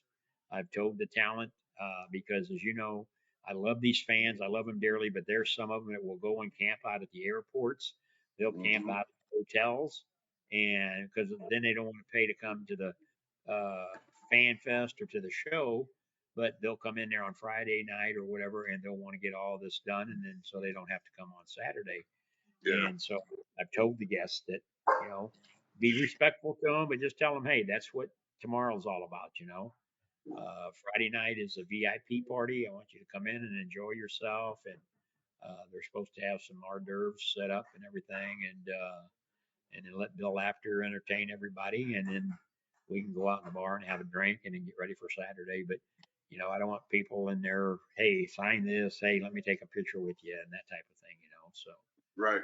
You And I gotta hate to pay. do it that way, but uh, some of these uh, fans don't realize that when you put together a show of this magnitude, there's a bottom line, and it gets expensive. And the hotel, the airfares. If I don't know if you've checked any airfares lately, but they're not cheap. Yeah, I've And been checking them out for Vegas, and yeah, they're not cheap right now. no, and I kept waiting and waiting and waiting, thinking they was going to go down, and every day, wait a minute, you're going the wrong way. They said, oh, if you call on or if you check on this day and that day is the best. Well, I ain't found one of those days to be the best yet because they all went up. So, but Well, sooner I or don't later, like hearing that. I just found out today I gotta go to Pennsylvania in June. Mm. oh, really? Yeah. Yeah, my So, son qualified for the 14U Illinois team, so he's got. oh, good. It's for a good reason, but man, it's That's great. Well, fly I'm all telling over. you, anytime you can do that stuff with the kids, boy, I'll tell you, it's because those are memories that you're going to have forever. And that's one of the regrets that I've had is that because I've always been a workaholic. There was days that I didn't get to go to those ball games and stuff like that, and you can't go back and redo it, but you can have those regrets. But again, that's why I tell people now: take time with those kids, and it'll pay off in the long run when you're sitting there watching those videos and looking at those pictures. Bring back great memories. Yeah. What we say here, family first. Yeah, yeah, it's great, and that's what you guys are. You guys are a family, and otherwise you wouldn't be doing this thing. But I mean, I know you guys got to work tomorrow, but you're still sitting up here late doing something that you really enjoy. While you guys are sleeping after a while, I'll still be winding my day down. Oh, that's crazy. But speaking of that, I really don't want to take too much more of your time. I know that we can talk and talk and talk forever because we've I, done it. I cleared my schedule. You're right. But I just wanted to bring you on and hit those major points of the next 3 shows that we got going on. So I just want to recap it one more time, and then we'll go ahead and let you enjoy the rest of your night. So it all starts off this Saturday, Belle Claire Fairgrounds. May the 4th is the date. Like I said, the doors open at 6. Show starts at 7. And like Herb said, and we all agree, every match on this card could be the main event. So every match is going to be great for you guys. And then we kick it off, the Fan Fest, kicking off on May 17th with the one-man show with Bill Apner. Couple special guests that you mentioned, Medusa and Teddy Long. So it's going to make it a great show for you for that.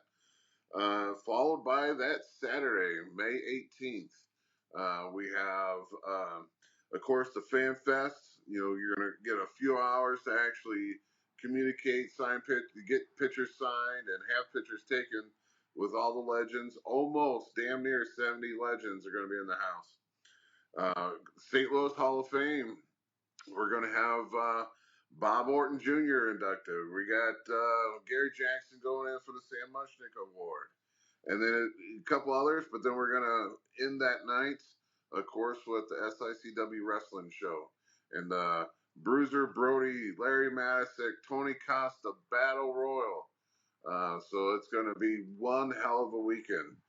And just when you think that is big enough, we're going to throw NASCAR into the mix. So June 1st, we're going to be in, was it Granite City or is it Monroe County, I think? No, Madison City. Madison County. Yep. So, you know, throwing a little SICW wrestling with some NASCAR and some ludicrous. So, man, it's going to be, the next 3 shows are going to be crazy, wild, and I can't wait. It's just going to be Well, awesome. don't want to forget to tell the fans who are listening, they need to come to May 4th and get their tickets for that melee on the Midway show at the Worldwide Technology Raceway, because you can get a cheaper price with the wrestling action. So they need to come May 4th or May 18th, because that'll be the last 2 shows that you can get the special discounted rate. So kind of get that word out there and let people know. Sure. And, you know, so I would like to thank you, Herb, for coming on. I know you are a workaholic. I've seen you. And to get a couple hours of your time, I mean, it's we're not worthy, you know. But No, you guys are. When you asked me earlier today, I had meetings tonight, but I gave up after the meetings going and eating tacos to come here to be on this, because I can eat tacos anytime, but I can't always talk to you guys all at one time on your show. And again, I wanted to congratulate you guys on what you're doing. Well, thank you. Start off with an idea to let it be growing what you're doing. You don't have to grow that quick. You're all young enough to take your time and do it the right way, and I think that's what you're doing. And I think that I see everything you're posting up out there, and I see people that are checking it out. So that's what you want, you know. That's what we want, definitely. And you know, we talk a little bit of everything, but we will always be the main source for the SICW news. We've all agreed on that. That is our main focus. But again, thank you, Herb. My other guys, cohorts, Bobby and Nate, thanks for you know, coming on tonight as well.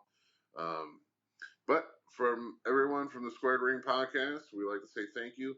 And we should have said it in the beginning, but if you like this content, please like, comment, share, subscribe, tell your friends, tell your neighbors, get the word out. Best wrestling around is here in Belleville, Illinois with SICW. Thank you, Herb. It's been a pleasure. And you have a good night, sir. Thank you all. Appreciate it. Thank you. All right. Take care. See you on Saturday.